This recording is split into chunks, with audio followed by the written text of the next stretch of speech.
This is the Pilots News Briefing Podcast. I'm Frank Daniels. With me today is Elena Marsh from the Pilots Newsroom, bringing us the latest news in Moore County. And because of the hiatus we took for the holiday season, there are some stories we hadn't covered yet, and I thought we'd jump back to one of those because I feel like it impacts a lot of people. You wrote about the progress of things at Woodlake, which has been in flux for a number of years. So I don't know. I guess take it away. Thank you, Frank. Yes. So this story was back from kind of the end of December, but some good news to report both to folks of Woodlake and bless you. It's cursed. Okay. Some good news to report. The Woodlake Dam is set to complete within the year. So by Sweet. that, more specifically, I mean the fall of 2026. Okay. Which would then, of course, leave time for the lake to naturally fill from some of the rivers and streams that kind of congregate there, where lake surf sort of used to be. So by 2026, though, the dam project itself, by that fall deadline or timeline, is set to be completed. So this is certainly some good news after quite a while. We said a decade of So let's jump back because sure. as we were talking about before the podcast, it's been about a decade long of kind of things changing, starting with and all kind of surrounding the dam, really. A few owners and a few missteps for dam construction, but it started a decade ago, right around Hurricane Matthew, right? Yes. So the dam itself, just before Hurricane Matthew hit, was already somewhat compromised. Woodlake used to be owned by a German company called Woodlake CC Corp. They were asked by NCDEQ to kind of fix up the dam. Basically, I'm not really a dam engineer, but I can say that most basically they were asked to ensure its safety. And it seemed like that kind of wasn't the case. Because they had bought it because the dam was already compromised, as you said. They had won it at an auction, and like you say, they weren't progressing or they weren't fixing it up to DEQ standards, right? Is that? Yeah. So after that, around 2016, after Hurricane Matthew had significantly compromised the dam, no changes were made. NCDEQ decides in 2016 to breach the dam itself, which led to kind of forgive the pun, a waterfall of problems, including, downstream flooding that kind of compromised some other properties, and obviously loss of property value to the residents of Woodlake, as lake surf has remained empty for the past decade or so.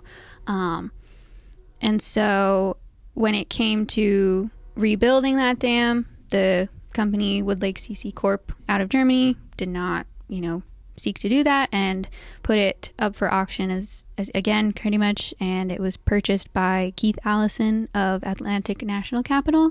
It's a Fayetteville business. Okay. He was a longtime resident of Woodlake, and he purchased it for around $3.5 million to sort of fix it up. And back in 2021 is when they started hiring folks to fix up the dam and kind of design a new one, make sure it was going to be safe and design it for longevity.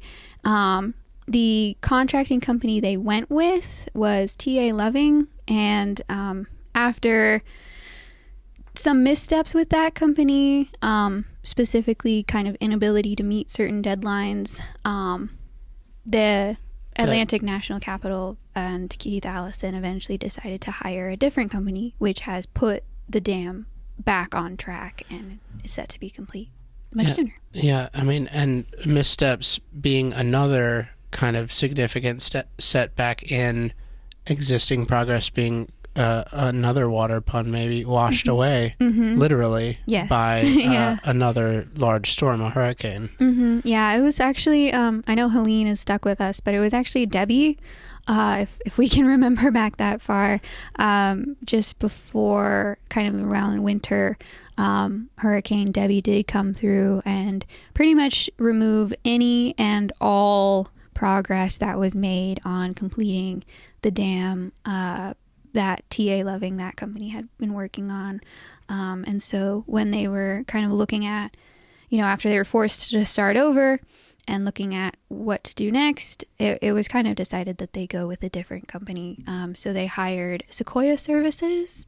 It's a more local company, and they've built more than a couple dams in North Carolina and in other parts of the country with great success. So Okay. some neat pictures. There's one that I was put on my story online, and it shows the completed Coffer Dam, which was completed in October of 2025. And it was basically a coffer dam is created to protect the actual dam, if that makes sense. So it dries out an area. Yeah, it's meant to protect the area or separate the area that's going to be under construction, right? So that, as you say, it's dry and they can do the proper construction, proper setting of concrete or whatever, right? Exactly. Yeah. So when we're talking about, as Frank and I were kind of talking about, just for people to understand what that looked like when it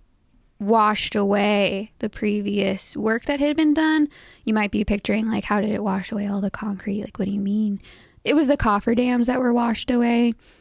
Because they are temporary dams, they are not meant to last throughout the entire progress and are meant to both keep the current work safe, but also be easy to remove. So it's an interesting balance you have to strike there with that type of engineering of a coffer dam to build an actual dam, because it certainly can't last forever, but it also needs to protect the area for a certain amount of time. And so with that previous contractor, those standards were not met, and therefore that coffer dam was easily, as we said, washed away by hurricane or tropical storm Debbie. So now with Sequoia Services, those standards are getting much closer, or are on, I say much closer, they are. They are them being met and have been met and can now actually protect that work area. So, yeah.